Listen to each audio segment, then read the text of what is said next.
नमस्कार दोस्तों, स्वागत है आप सभी का। और आप सभी के लिए एसएससी जीडी की डेली प्रैक्टिस क्लास चल रही है, जिसमें आपके 30 से 40 क्वेश्चन डेली हो रहे हैं। जो भी नया है चैनल को सब्सक्राइब कर दीजिएगा। और मैंने यहाँ तक आपको पीडीएफ भी प्रोवाइड करवा दी है। हर चैप्टर चल रहा है, टाइप नंबर सेकंड चल रहा है, जिसमें हम 100 क्वेश्चन हर चैप्टर में कर रहे हैं। ठीक है, जो भी नया है चैनल को जरूर सब्सक्राइब करें। और अगर हमसे जुड़ना चाहते हैं और फ्री वाली पीडीएफ लेना चाहते हैं तो इस नंबर पर व्हाट्सअप कर देना और लिख देना एसएससी जीडी, तो आपको क्लास में भी ऐड कर दिया जाएगा और आपको डेली क्लास की पीडीएफ भी मिल जाएगी। टाइप 2 में मैंने आपको 52 तक क्वेश्चन करवा दिए थे। 53 नंबर का क्वेश्चन लिखा हुआ है कि भगवान महावीर की शिक्षाओं के संकलन को आप क्या कहते हो, बताइए। टाइप 2 में 53 नंबर का क्वेश्चन। Very very good. एक मिनट हो, मैं भी देख लेता हूँ। बिल्कुल बिल्कुल बिल्कुल, आगमन सूत्र कहेंगे क्या? 53 का तीसरा आगमन सूत्र। भगवान महावीर की शिक्षाओं को भगवान महावीर के उपदेश के उन शिष्यों द्वारा मौखिक रूप से कई ग्रंथों में संकलित किया गया। बिल्कुल सही, आगमन सूत्र। ऑप्शन आपका सी वाला आ जाएगा। चलिए अगला क्वेश्चन है, रिक्त स्थान का युद्ध 326 ईस्वी। रिक्त स्थान का युद्ध 326 ईस्वी में सिकंदर महान द्वारा राजा पोरस के विरुद्ध लड़ा गया था। हाइडे स्पेंस, किसके? हाइडे स्पेंस की लड़ाई 326 ईस्वी पूर्व में सिकंदर महान ने पंजाब में झेलम नदी के तट पर पोरस साम्राज्य के राजा पोरस के खिलाफ लड़ी थी। पोरस के खिलाफ लड़ी थी। कहाँ पर लड़ी थी?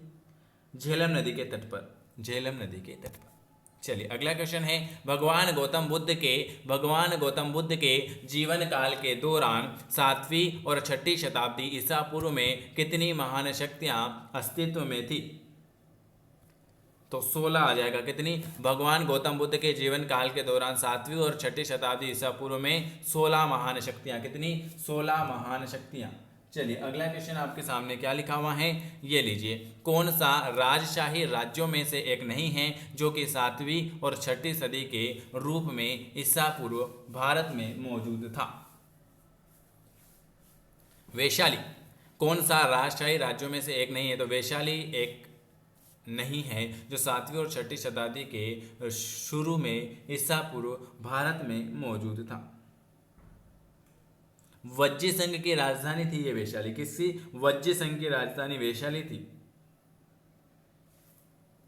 चलिए वैशाली। सांख्य दर्शन संप्रदाय की स्थापना किसके द्वारा की गई थी? वेरी सांख्य दर्शन, कपिल देव। कपिल देव दूसरे नंबर का आ जाएगा। 57 नंबर का कपिल देव प्राचीन भारत के एक प्रभावशाली मुनि थे। कपिल देव द्वारा की गई थी सांख्य दर्शन संप्रदाय की स्थापना। प्राचीन भारत में कितने शक्तिशाली महाजनपद मौजूद थे? प्राचीन काल में कितने शक्तिशाली महाजनपद मौजूद थे? 58 नंबर का। तो 16 कितने थे? 16 थे। प्राचीन भारत में कितने शक्तिशाली? 16 शक्तिशाली महाजनपद मौजूद थे। चलिए कौन सी साइड गौतम बुद्ध के जन्म से जुड़ी हुई है? ऐसी कौन सी साइड? भगवान बुद्ध की जन्म स्थली कहाँ थी? लुम्बिनी। अशोक स्तंभ के साथ ब्राह्मी लिपि। तो कौन सी site? Gautam Buddha Lumbini. Lumbini option 59 number का दूसरा। पहला तो भगवान बुद्ध की जन्मस्थली, गौतम बुद्ध की जन्मस्थली कहाँ थी? लुम्बिनी थी। अशोक स्तंभ के साथ ब्राह्मी लिपि में पाली शिलालेख इस स्थान पर मिलता है। अशोक में लुम्बिनी को कर से मुक्त कर दिया था। कर से मुक्त भी कर दिया था लुम्बिनी गांव को। धार्मिक ग्रंथ त्रिपिटक किस धर्म से संबंधित है? धार्मिक ग्रंथ त्रिपिटक किस ग्रंथ से संबंधित है? 60 नंबर का। बौद्ध धर्म से। किस ग्रंथ से संबंधित है? बौद्ध धर्म से संबंधित है। चलिए अगला क्वेश्चन क्या लिखा हुआ है आपके सामने। अगला क्वेश्चन ये रहा कि हर्यक वंश का शासक अजातशत्रु किसका पुत्र था? हर्यक वंश का शासक अजातशत्रु किसका पुत्र था? 61। बिंबिसार का। किसका? अजातशत्रु। पूर्वी भारत में अजातशत्रु। अजातशत्रु के बारे में हम बात कर लेते हैं कि अजातशत्रु जो है पूर्वी भारत में मगध के हर्यक वंश का एक राजा था। कहाँ का? मगध के हर्यक वंश में के एक राजा थे। वे राजा जो बिंबिसार के पुत्र थे। और महावीर और गौतम बुद्ध दोनों के समकालीन भी थे। तो हर्यक वंश का शासक अजातशत्रु किसका पुत्र था? बिंबिसार का पुत्र था। और अगर आपसे पूछ ले कि अजातशत्रु पूर्वी भारत में मगध के हर्यक वंश का एक राजा भी था। ठीक है, चलिए अगला क्वेश्चन पर आ जाते हैं। 62 नंबर का क्वेश्चन क्या लिखा हुआ है? कौन सा नंद वंश का अंतिम शासक है? नंद वंश का अंतिम शासक कौन सा है? धनानंद। धनानंद तीसरे नंबर का धनानंद। धनानंद नंद वंश का अंतिम राजा था। पांडुका इस राजवंश के दूसरे राजा थे। गोवेणाकर नंद वंश के, देखो इनके सब बता देता हूं। निम्न में से कौन सा नंद वंश का अंतिम शासक जो था ना, अंतिम शासक था धनानंद। अगर आपसे पूछे कि दूसरे पांडुका कौन से नंबर के? तो पांडुका इस राजवंश के दूसरे राजा थे, दूसरे नंबर के राजा थे। और गोवी शाणक ये जो थे ये छठे वंश के थे, छठे राजा थे, 6 नंबर के राजा थे ये। और केवर्त जो थे, केवर्त 8वें नंबर का था। आपसे कौन से नंबर का पूछा? अंतिम, लास्ट में धनानंद थे। चलिए अगला क्वेश्चन है, हर्यक वंश से मगध के पहले शासक कौन थे? हर्यक वंश के मगध के पहले शासक तो बिंबिसार। बिंबिसार हर्यक वंश का संस्थापक था। अभी बताया बिंबिसार जो हर्यक वंश का संस्थापक था। हर्यक वंश से मगध के पहले शासक जो थे वो थे आपके बिंबिसार।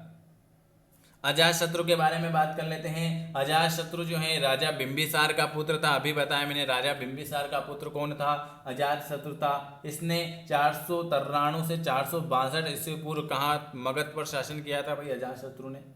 अशोक जो था, अशोक के बारे में बात कर लेते हैं। अशोक मौर्य राजवंश का सबसे प्रतापी सम्राट थे। अशोक जो थे मौर्य राजवंश के सबसे प्रतापी सम्राट थे। चलिए अगला क्वेश्चन, 34 शताब्दी ईसा पूर्व, 34 शताब्दी ईसा पूर्व मगध की राजधानी कौन सी थी?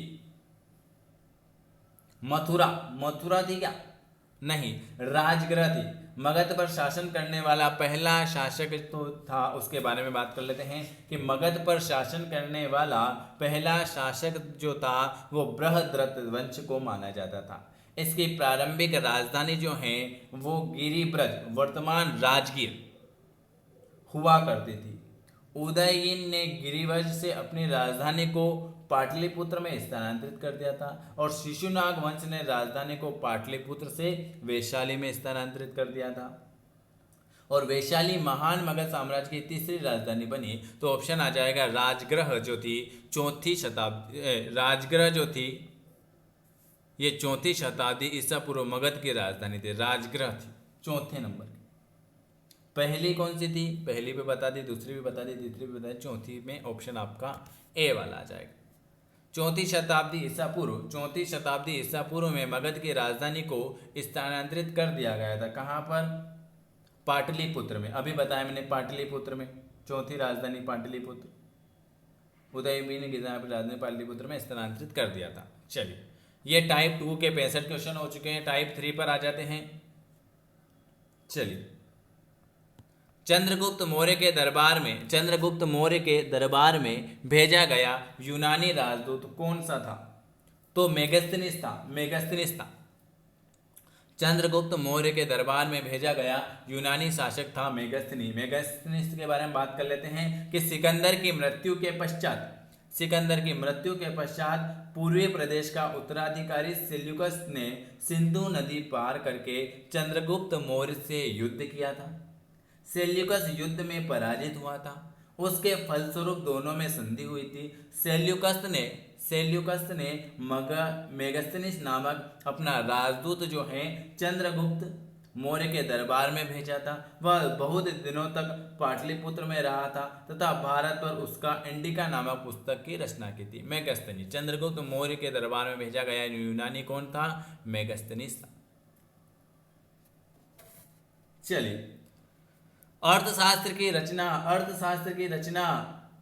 कौटिल्य ने अर्थशास्त्र की रचना की थी। चलिए सेल्यूकस निकेटस पराजित किया गया था। सेल्यूकस निकेटस चंद्रगुप्त मौर्य के द्वारा, अभी बताया चंद्रगुप्त मौर्य के द्वारा। अगला तक्षशिला विश्वविद्यालय किन दो नदियों के बीच है? विश्व का सबसे प्राचीन विश्वविद्यालय है तक्षशिला।